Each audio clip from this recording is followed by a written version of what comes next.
All right, welcome to this brand new lesson where we are going to create what you were challenged with creating in the previous lesson. And so just to get started, I have git cloned into this folder, and I've done nothing else except to git clone that Three.js starter that we've been using.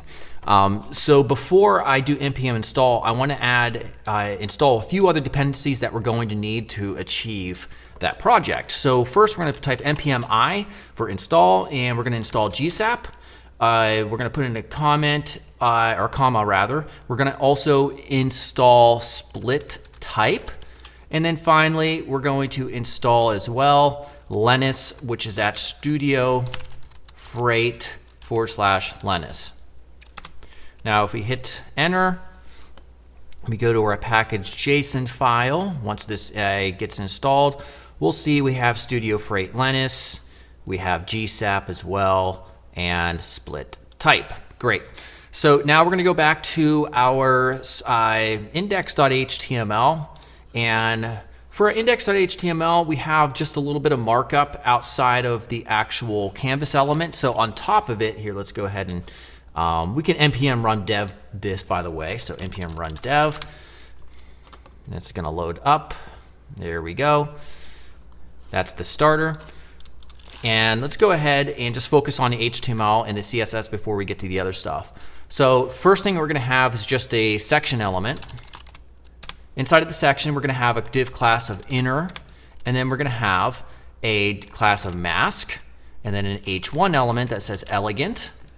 Inside of here, we're going to have a mask as well. For the subtitle, this is going to be a paragraph with a class of subhead for subheading. And then finally, furniture. Awesome. And that's all we need for that section. Now the section underneath it that we scroll into, we'll call details. That will be our scroll trigger. We're going to have an intersection as well in this, because details, each of the sections are 100 viewport height, and then we want to center all the stuff in the middle, horizontally and vertically. And then we're going to have inside of inner a UL. Here, let's get rid of this ugly stuff. All right. And then an LI. And then also a div class of inner LI. We're going to put in a strong element made at home, and then a paragraph element. And I'll just copy and paste this real quickly. I'm not really too, gung-ho over trying to customize all the type. We understand the purpose here. This is just a demonstration. So we'll paste that 3 times, and that is our markup. All right. So now we're going to go switch gears to the style.css.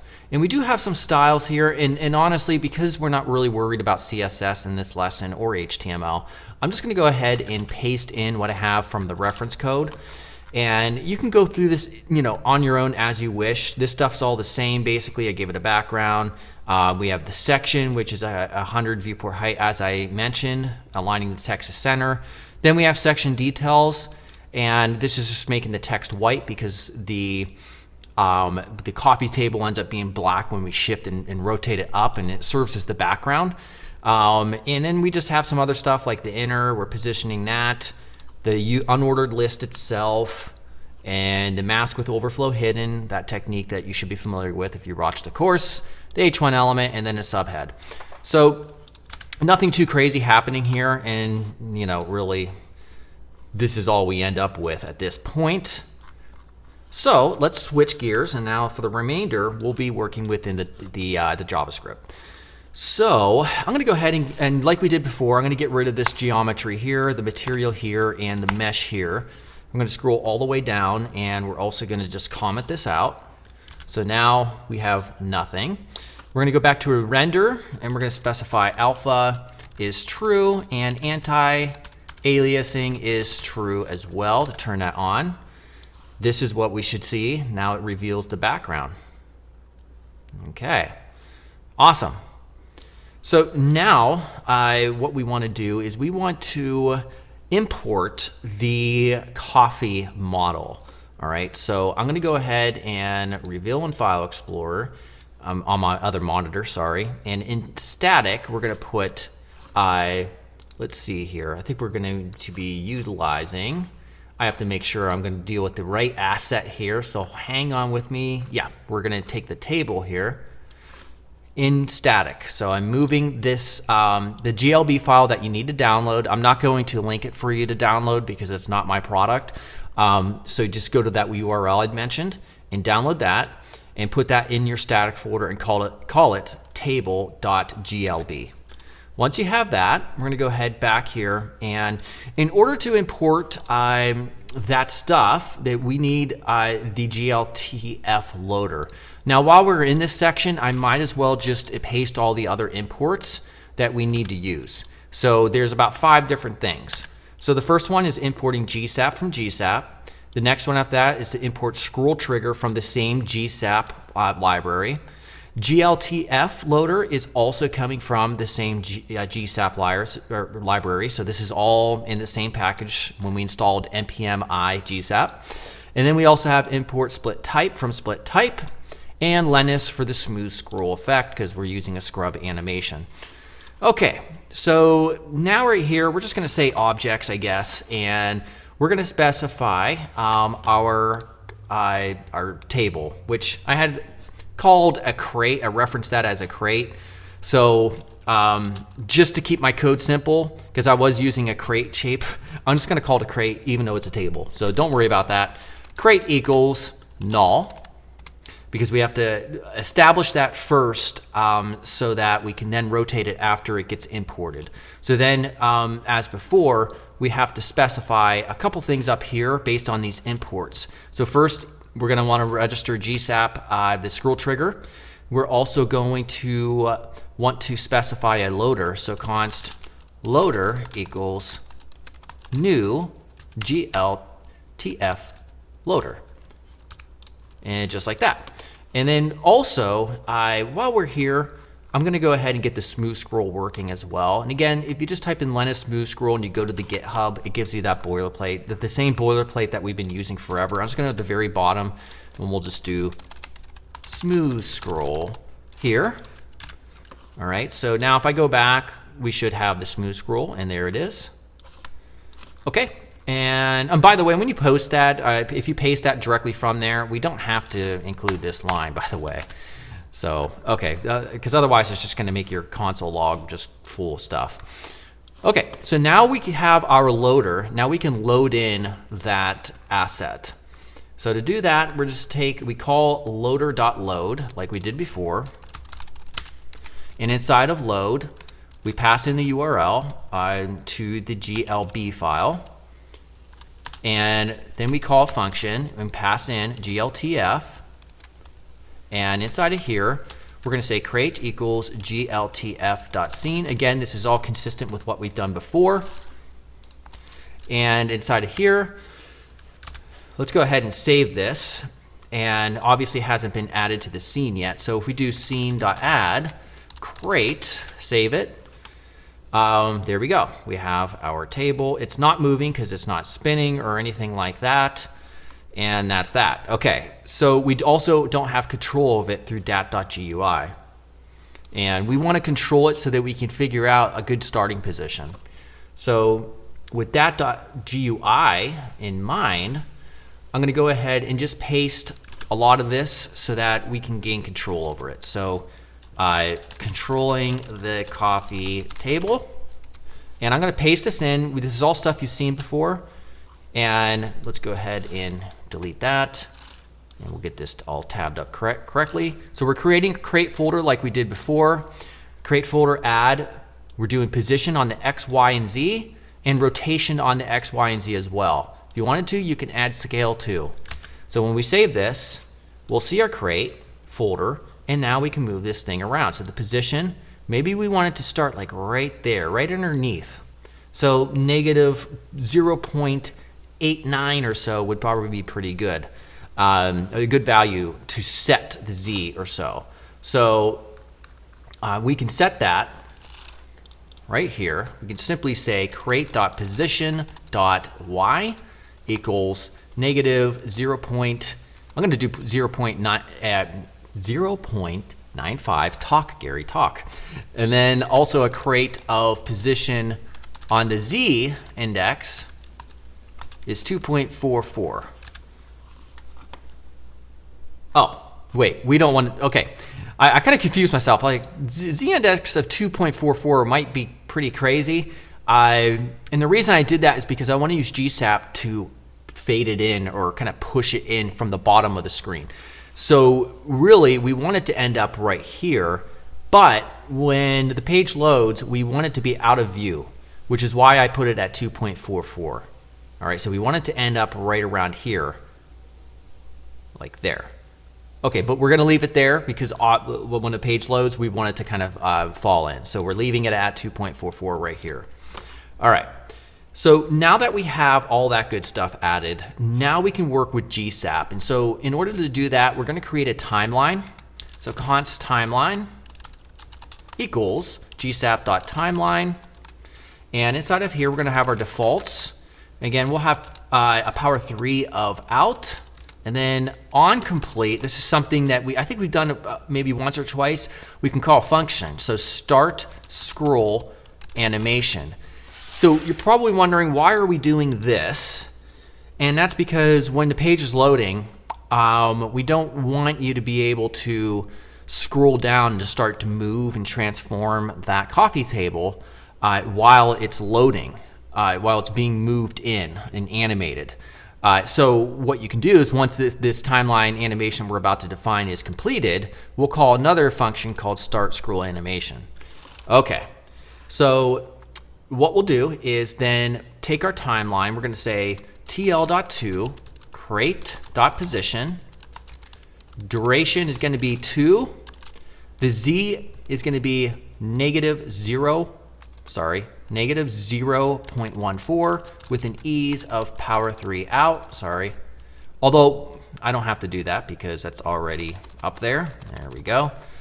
Okay, and so let's just save this and see what happens here because it's not quite working. We'll see if it's down there. All right, so if I hit F12, let's see what's happening here. Scroll animation, start scroll animation is not yet defined. Okay, so what we can do is just comment this out. All right, so now if I refresh this, we get it coming in, which is nice. So now what we can do is we can also get it to rotate. And remember, it's real simple.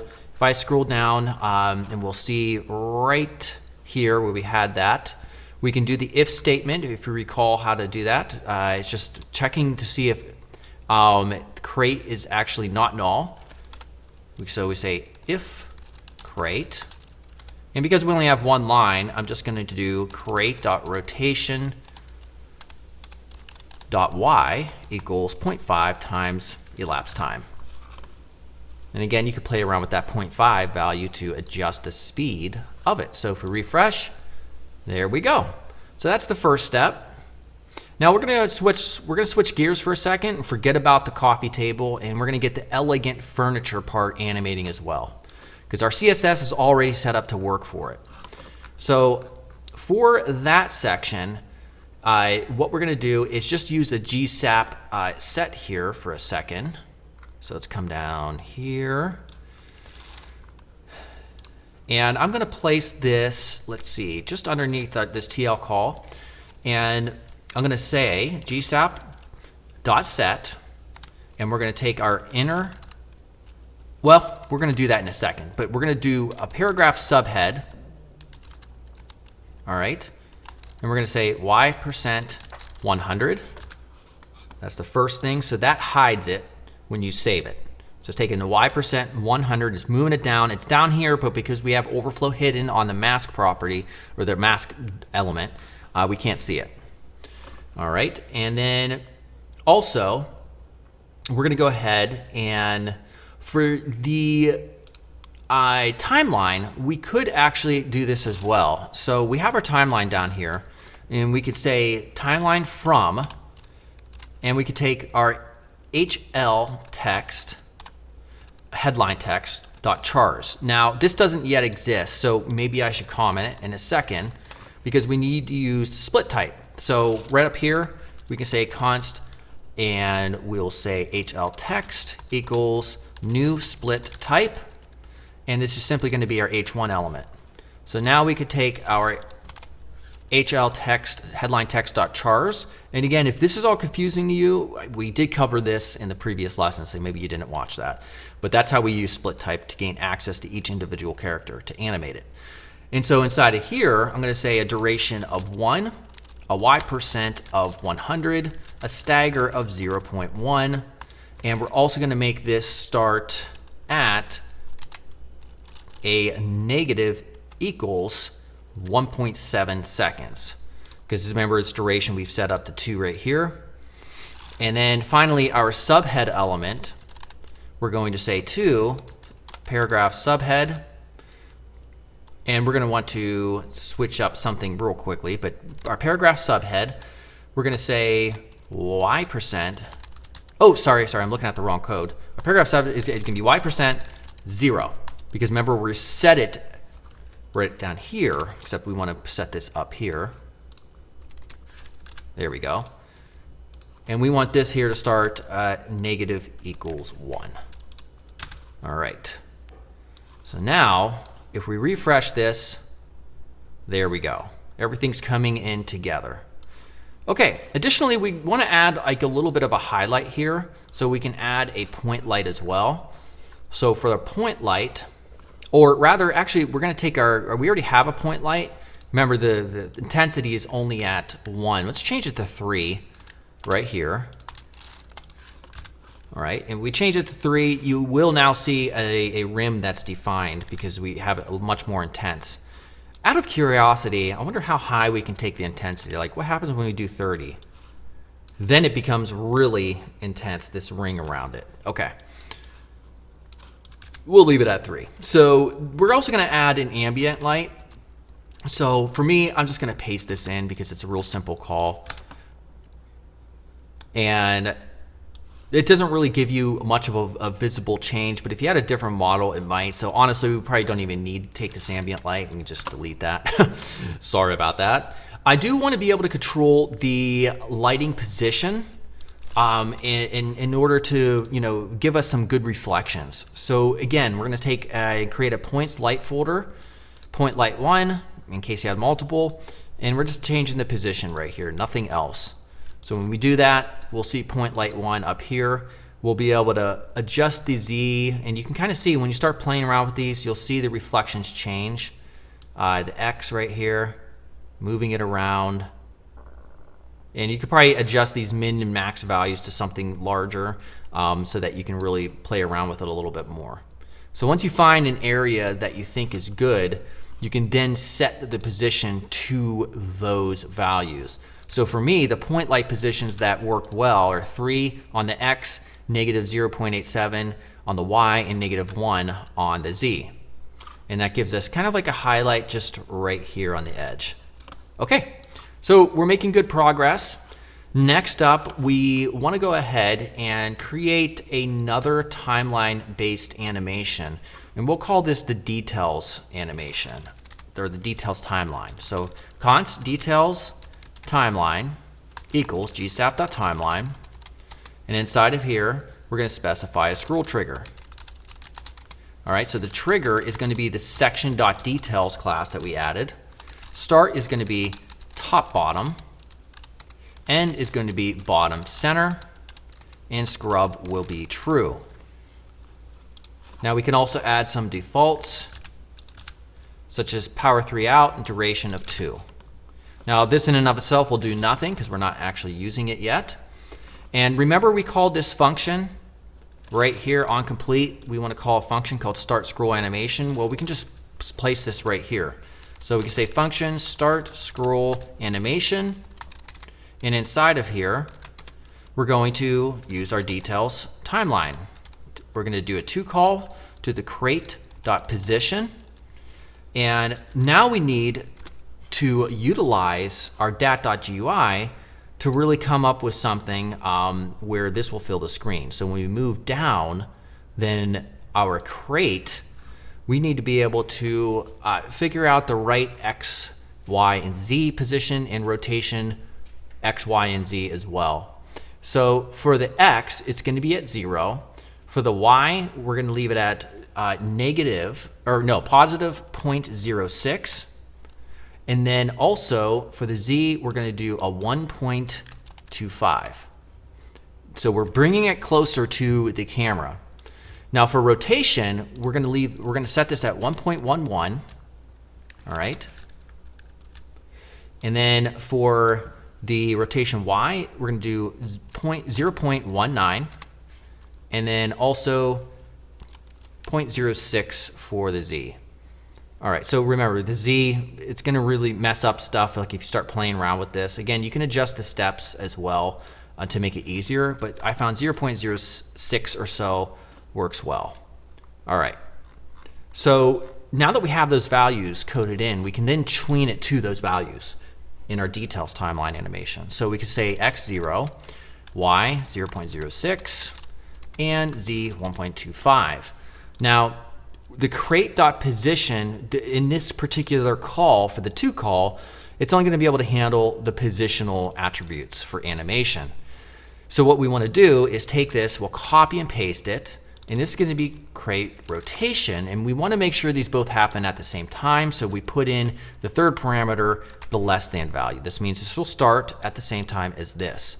So then we take the XYZ rotational values, 1.11, 0.19, 0.06 for X, Y, and Z, and now we'll go ahead and just save that. So now if we go back, so let's refresh this from the start, go back, look at that. Isn't that just cool? It is. It's very, very cool. We're actually taking a relevant object, assuming this is for a furniture store, like a landing page, and we're literally making it a part of the UI, which you can completely do.